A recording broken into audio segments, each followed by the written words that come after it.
এই দাঁড়াও, তোমরা কই যাইতেছ? এতে হুজুর একটু সামনে যাইতেছি। এখানে একটা টুপি আছে যা দিয়ে তোমরা সারা জীবন নামাজ পড়তে পারবা। এখানে টাকার ব্যাগ আছে, এটা দিয়ে তোমরা সারা জীবন চলতে পারবা। তুমি কোনটা নিবা? হুজুর আমি টাকার ব্যাগটাই নেব। আমার টাকার ব্যাগ লাগবে না, আমার টুপি হলে চলবে। হে আল্লাহর বান্দা, তুমি টাকার ব্যাগ কেন নিছো? হুজুর আমি সারা জীবন বসে বসে খেতে পারবো। হে আল্লাহর বান্দা, তুমি টুপি কেন নিছো? এই টুপি দিয়ে আমি 5 ওয়াক্ত নামাজ পড়বো। আরে আজান তো দিয়ে দিছে। শাহাদুত তুই নামাজ পড়বি না? না বন্ধু, আমি নামাজ পড়বো না, তুই পর, আমি বাসায় চলে যাচ্ছি। আজান যেহেতু দিয়ে দিছে, তুমি নামাজটা এখানে সেরে ফেলো। এই নাও, এটা দিয়ে এখানে নামাজটা পড়ে নাও।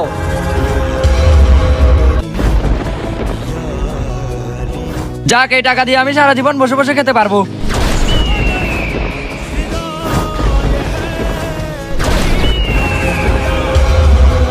আরে হুজুর কোথায় গেল?